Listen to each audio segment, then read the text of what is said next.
Le film Made in China vient tout juste de sortir.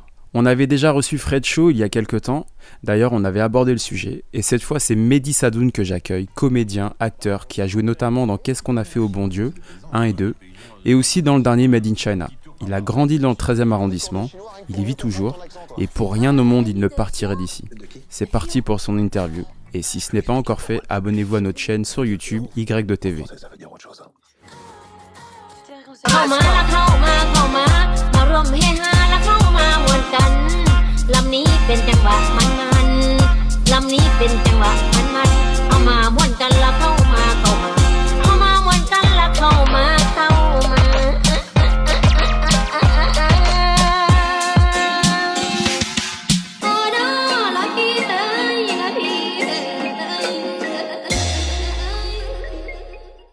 Salut Mehdi. Ça va, tu vas bien? C'est le mec qui gère pas le volume déjà de la voix. Bienvenue à Tank Frère. Merci. Ouais, je pense que tu connais déjà. Bah écoute, tu vois, alors il y a déjà Tank Frère, il y a tout. Mais moi, si tu veux, en fait, je suis le plus vieux des jeunes du 13e. Je suis le plus jeune des vieux, comme tu veux. Ok, et c'est pour ça qu'on t'invite d'ailleurs. Ouais, non, mais j'ai tellement de choses à dire. Je sais pas si tu auras assez de place sur la bande. On dit la bande maintenant parce que je suis vieux. Hein. Très bien, Gohan, tout est en place. Est-ce que vous êtes prêts? Non, moi j'ai grandi dans le 13e, j'ai vu la première pierre du premier magasin asiatique se poser. Ouais. Ok, c'était en quelle année? C'était... Putain, déjà quand tu commences à mettre du temps, c'est... Écoute, moi je suis là depuis 73, donc depuis que je suis né.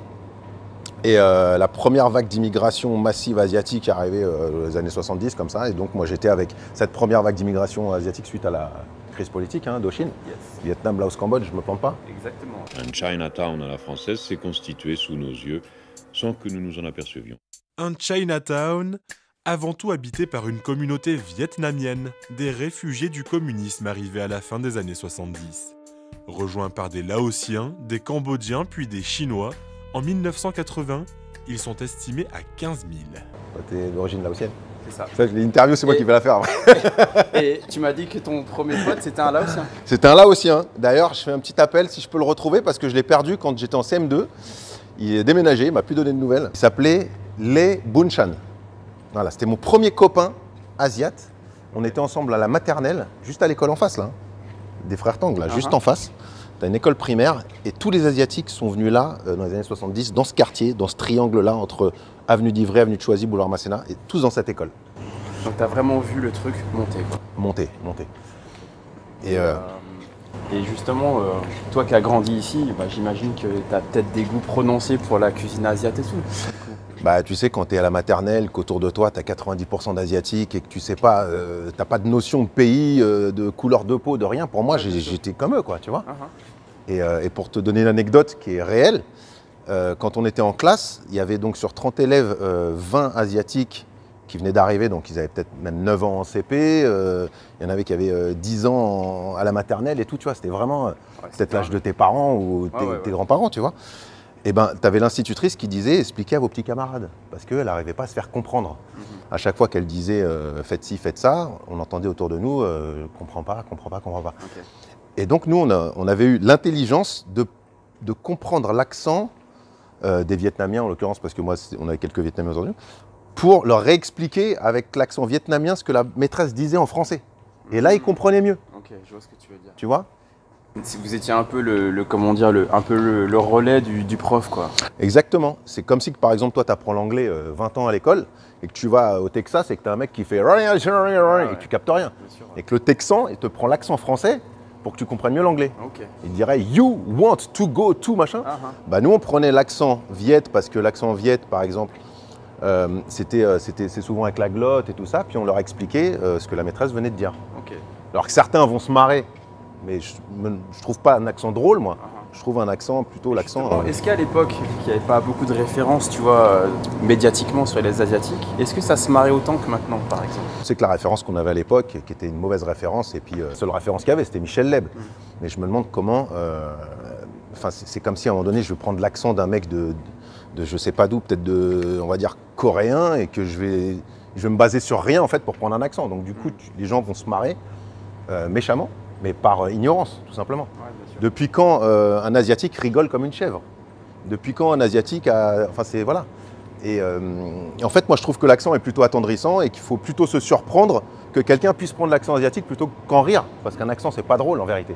C'est juste différent. Bien sûr. Ça te montre juste la différence qu'il y a entre guillemets, sa langue à lui et ta langue là, dans le pays dans lequel tu vis, quoi. Ouais, et surtout, je pense que nous, on serait beaucoup plus ridicule à essayer de parler viet, laotien ou cambodgien ou chinois dans les pays là-bas avec notre accent français. Ça ferait quoi un Français un Asiatique qui fait l'accent, qui imite un Français en Chine? Waouh, oui, waouh. Je sais pas, tu vois. A chance to go watch made in China. We play ping pong ball made in China. Get bitch matter says pay made in China. It had brother black car made in China. She said that she didn't love me. She said that she didn't love me. She said that she didn't love me. She lied, she lied. She all made it in China. She all made it in China. She all made it in China. She lied, she lied. Donc depuis 73, est-ce que tu trouves que le quartier il a changé Écoute, pour parler des produits déjà, ouais. Pour revenir un petit peu à la réalité, parce que alors tu m'as dit c'est des produits qui me... Dans tes souvenirs de ton frère de l'époque, par rapport à maintenant, comment c'était? Déjà, ça n'existait pas. D'abord, c'était un concurrent, dont je ne citerai le nom, je ne sais pas, qui s'est installé juste derrière. Alors derrière, donc là, on est dans le quartier chinois. Tu as une tour qui s'appelle la Tour Atlas. Yes. Tu vois, juste en face du centre commercial M13. Et derrière, tu avais une petite vendeuse de laine, de tissu, de machin, etc. Une mercerie. Okay. Je me souviens très bien parce que je suis assez ouf là-dessus. Tu peux faire un dîner de con avec moi. Je me souviens de toutes les dates, tous les machins et tout. 77, elle était encore là. Parce que nous, à l'époque, à 4 ans, 5 ans, on descendait avec mes copains asiates. On sortait, on faisait du skate, on faisait tout. J'allais chez eux. Je mangeais. T'avais la grand-mère qui nous faisait des nems à la main, des petits bouts de poulet, des trucs. Tu as vraiment grandi dans cette ambiance-là. Ah ouais, il n'y avait pas de restaurant encore asiatique. Il n'y avait rien du tout. Et c'est mon copain laotien qui m'a dit viens, je t'emmène quelque part. Et il m'a emmené derrière sa tour. Et cette mercerie était devenue le nom de la marque concurrente de Tang Frères. Okay. Et c'est là que j'ai commencé à goûter les premiers gâteaux de riz verts, les bonbons en forme de cylindre, là, tout plat là. Les petites pièces là. Ouais, les petites pièces. Ouais, on okay. mettait 5, on savait pas ce qu'on mangeait, mais c'était trop bon. J'étais dans un autre pays. Et même 10 ans après, quand j'amenais des potes dans le 13e, je dis c'est quoi ce truc-là? Je me dis je connais pas. Tu vois, nous on venait de province et on faisait 500 km, on s'en foutait de la Tour Eiffel. On venait direct dans le 13e. Mais en fait, moi, mon père, il a construit tu avais une opération qui s'appelait Opération Dragon. Italie 13, dans les années 70. L'opération Italie 13, c'était une opération immobilière qui consistait à fabriquer des tours.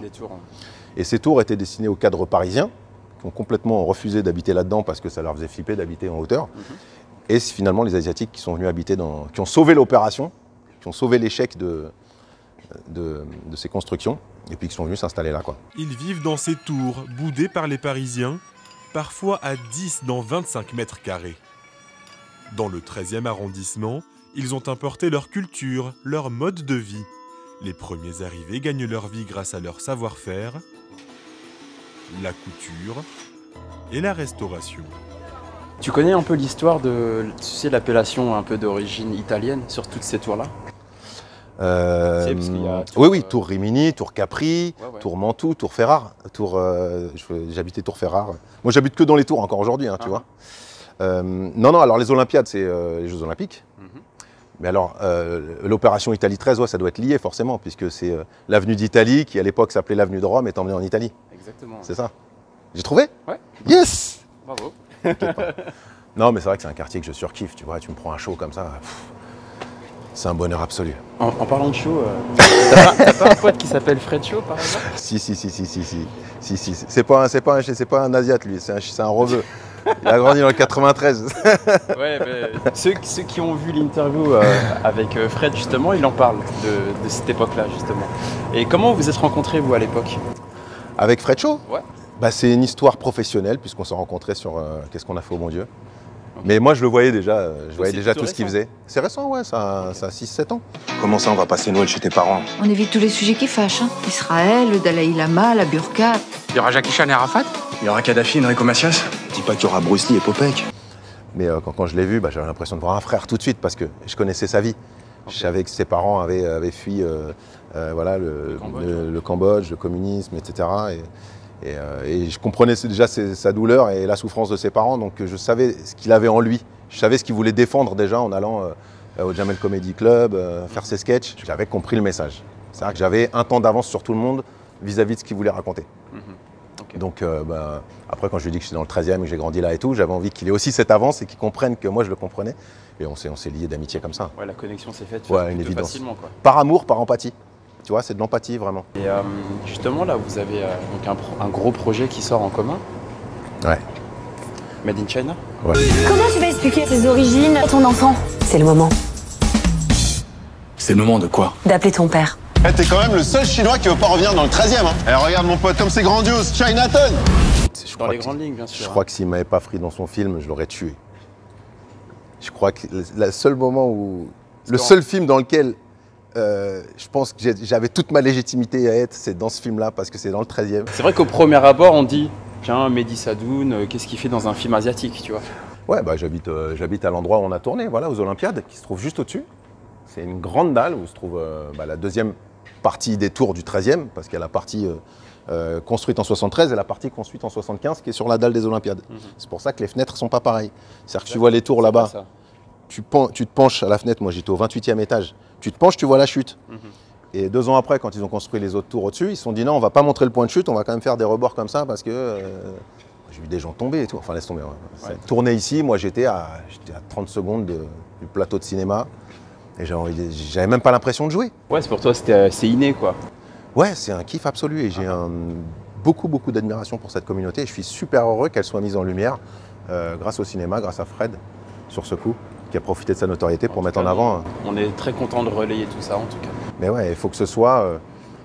en fait, c'est un film, c'est une histoire tout à fait... c'est une histoire touchante, mais c'est une histoire qui aurait pu être jouée par n'importe quelle communauté. Je crois que Vincent... C'est la pause. Ah ouais. Rafraîchissante.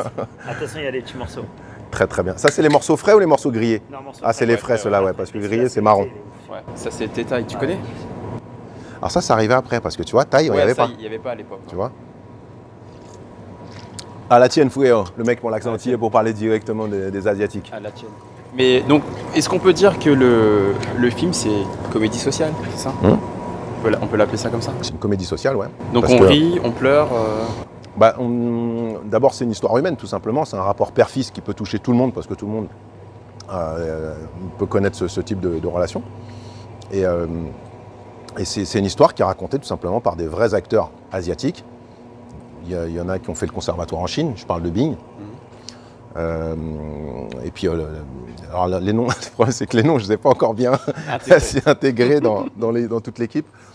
Mais ouais, c'est pas un film pour faire rire, c'est une histoire racontée par des Français d'origine asiatique et, dans le 13e.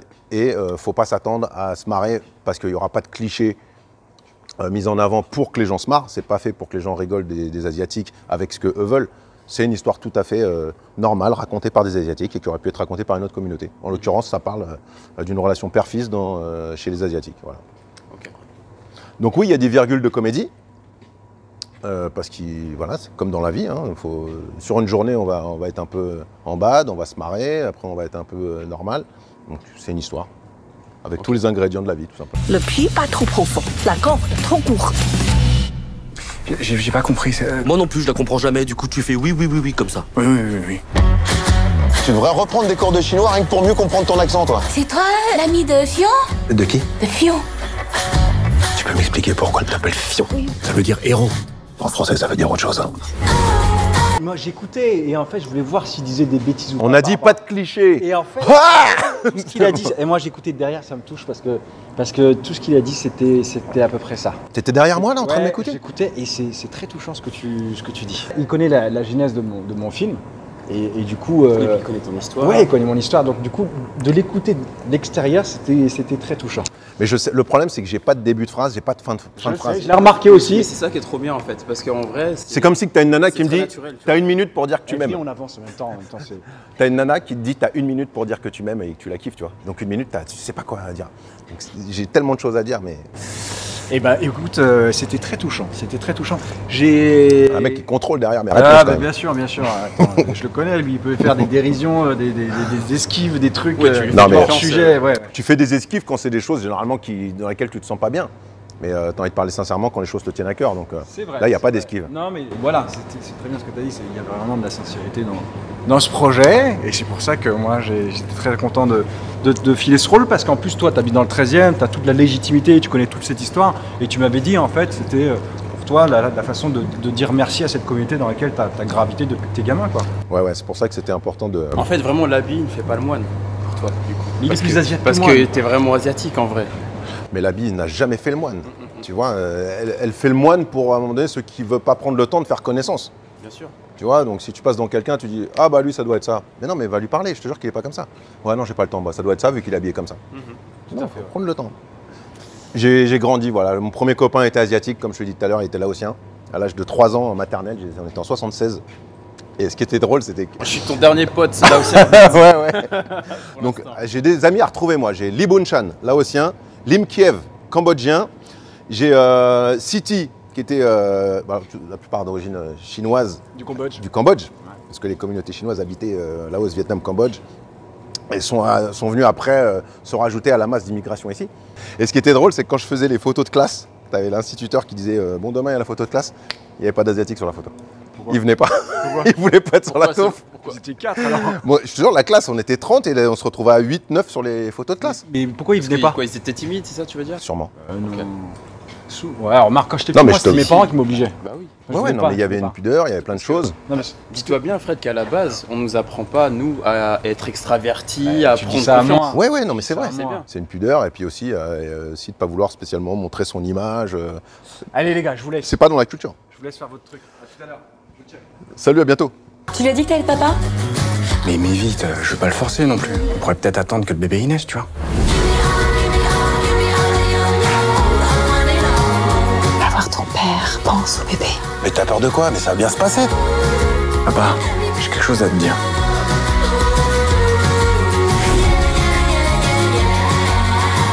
T'as un problème avec la nourriture de ma maman? Je me demandais juste ce que c'était quoi. C'est Yuki. C'est quoi Yuki? C'est du chien. Bon, j'ai pas de chien, c'est des légendes, c'est des conneries. Donc, ah ouais, non, comment ça se fait qu'il y a du magie là? C'est pas normal ça. Tu trouves que c'est pas normal? Ça, c'est pas normal ça. Pourtant, on en utilise beaucoup quand même dans la cuisine asiatique. Hein. Non, en fait, ils sont très très malins surtout. Ils se Vas-y, disent, vas-y, le mec il arrive de là, parce que là c'est l'entrée, ils se disent, bon, il y a du français là, c'est bon, c'est aussi pour nous ce magasin. stratégie. Non, c'est bien, c'est bien. Mais moi, c'était que des pâtes chinoises à l'école, tu vois, on mangeait pas du tout de bonbons. Okay. Ça, quand j'étais petit, j'avais pas de curry. Ok, donc ouais, tu mangeais ce qu'on appelle du mie, quoi. Ouais, exactement, ouais. Okay. En CP, mais en CP, hein, je me dis, mais CP, c'est qu'on a quoi, 5 ans et demi, 6 ans On tendait la main à notre pote pour qu'il nous donne du poivre piquant dans la main. On était comme as. On léchait le poivre piquant. Et les petites blondes autour de moi, c'était pareil, passe-moi du poivre. Mais dans quelle école primaire t'as entendu ça? Ça n'existe pas. Il y a qu'ici. Voilà, donc on s'est habitué au piquant très tôt. Et il y avait que 2 types de paquets de pâtes. Parce qu'on est passé devant, là, il y en a 1 milliard maintenant. Ouais, avant, tu avais le orange toujours là. Le orange, ouais, qui était moins piquant que le jaune. Exact. Et le jaune avec la petit dessin, c'était la petite vache là qui tirait la langue. Il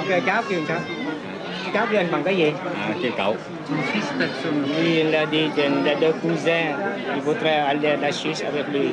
Il vous a demandé qu'est-ce que vous voulez mettre. Un cousin, où est-ce qu'il est? Allez le chercher. Bah justement, il faut que je t'apprenne un petit truc, tu vois, sur quand ils arrivaient à l'époque. En fait, certains changeaient de date de naissance. Tu vois, bon, je vais révéler un truc sur mon papa. Donc à l'époque, lui, il est né en 54 officiellement. Mais sur les papiers, il a changé ça en 58. Il y en a d'autres qui changeaient aussi leur prénom, tu vois, des trucs un peu plus francisés. C'était pour intégrer les institutions de manière plus simple. C'est-à-dire que si en CP, ils te prenaient que des gens qui avaient 6-7 ans et que tu en avais 10, bah, tu redescendais à 6-7 ans. Ouais, c'est pour ça que dans ma classe, il y en avait qui étaient grands comme ça. Et qu'ils avaient des têtes de mecs de 6e et ils étaient dans notre classe en primaire. On appelle ça les présus, quoi. Ouais, c'est ça, les présumés. Mais mon père, c'était pareil, hein, il était né en 31 et il avait mis 34, quoi. Ok. Donc c'était pas pour se rajeunir ou serrer plus facilement des jeunes, c'était dans un intérêt vraiment pour s'en sortir, quoi. Bien sûr, c'est vraiment, ils ont vraiment l'instinct de survie, quoi, à Mais l'époque. nous, à côté, on est rien du tout. On n'a pas fait le quart de ce qu'ils ont On n'a rien de fait. ce qu'ils ont vécu, en tout cas. Ils ont traversé un continent pour venir, ils ont changé de culture, et réussir à s'imposer comme ça. Il n'y a pas longtemps, hein. Il n'y a pas longtemps, il y a 30 piges et il y a 40 piges, quoi. Mais tu vois, Voilà. vraiment, il y a le gros fossé, c'est que moi, je m'en rendais compte quand j'étais petit, c'est que, tu vois, nous, on vivait avec ma grand-mère paternelle à la maison, elle parlait pas d'un mot français, quoi. Pas un seul mot. Moi, j'étais son traducteur, tu vois. J'avais la chance de savoir pouvoir parler français, et donc, comme je parlais aussi laotien, je faisais l'entremetteur, enfin, sur, tu vois, les trucs basiques de la vie, aller à la banque, faire ses courses, tu vois, échanger avec quelqu'un qui te parle dans la rue, tu sais, parce qu'elle rigolait, mais elle savait pas ce que ça voulait dire. Bah, cette situation, tu peux la remercier vraiment parce que aujourd'hui, on t'a pas appris la tolérance. Et t'as quoi? Tu passais déjà la 5e alors que les mecs, ils apprenaient déjà à parler français et à dire bonjour et à répondre, à être correct. Toi, tu savais déjà traduire, être entre les deux, faire le journaliste, tu vois. Un petit peu. Bah, peut-être que ça vient de là, pourquoi je suis là aujourd'hui. Bah ouais. Puis tu t'es forcément intéressé à l'autre parce que voilà, c'est par empathie, par amour pour ta grand-mère que tu t'as essayé de faire l'entremetteur entre les deux cultures. Enfin, c'est ce qui est super beau, quoi. C'était naturel et normal de le faire, quoi. Ouais. Mais c'est la plupart des enfants d'immigrés, voilà, qui arrivaient, et puis c'était tous mes copains de classe aussi, parce que leurs parents ne parlaient pas du tout un mot français, laotiens, vietnamiens, cambodgiens, et eux, ils arrivaient avec le peu d'éléments qu'ils avaient en primaire pour expliquer à leur mère comment fallait aller à la banque, etc. C'était pareil ici, hein. Moi, j'allais chez mes amis, il y en avait un qui avait juste dit à sa mère que j'adorais les pâtes chinoises. Il s'appelait... Ah ouais, bah voilà, bah venez. Voilà. Donc c'était Lim Kiev. Lim Kiev, il habitait Tour Tokyo. Et tu sais où elle est, la Tour Tokyo? Elle est juste au-dessus, là. C'est ça ton paquet préféré, non? Lim Kiev. On était parti de là en CE1. Il m'a dit viens chez moi, Tour Tokyo, c'est juste au-dessus. C'était en 79, en 80. Sa mère, elle prend un carton comme ça. Elle fait tiens, mais allez. Elle parlait même pas tiens. Elle disait même pas. Où est-ce qu'il est l'autre? Elle m'a donné. Attends, il écoute pas mon histoire. Ouais, c'est ça. Elle m'a donné ça. Je repars avec ça. J'avais 7 ans, comme ça. Et mon pote cambodgien, il se marre. Il me fait. J'avais l'impression qu'elle m'offrait de l'or, quoi. Qu'elle m'offrait des pascals, quoi. Des pascals à l'époque, des billets de 500. C'était vraiment un cadeau de Noël, le truc. Ça coûtait 20 centimes de francs. À l'époque. 20 centimes de francs. Okay. Donc tu avais une petite pièce jaune, 20 centimes, tu avais ça. Sa mère, elle m'en donne. Il y en a combien là-dedans? 36. 36, elle m'a donné ça. Tiens. Et je suis reparti chez moi, j'étais le plus heureux du monde. J'ai l'impression d'avoir gagné au loto. C'était un truc de fou. Vous ne pouvez pas comprendre. Vous ne pouvez pas comprendre. Ça, c'est la base. Dans toutes les familles asiatiques, il y a toujours un cadeau. C'est sûr. Ah, c'était fou. Le mec barbe en plus. Ça t'a pas donné faim? Si, ah bah si, évidemment. Je pense que c'est l'heure d'aller rejoindre Vincent. Mais maintenant, il y a tout là. Regarde-moi ça. Oh là là. Ah, je suis à la masse. Je crois que je serais grand-père, moi, si j'étais asiatique, là. Je dirais, c'est quoi tout ça là? Avant, on n'avait pas tout ça. Je vais laisser ça là.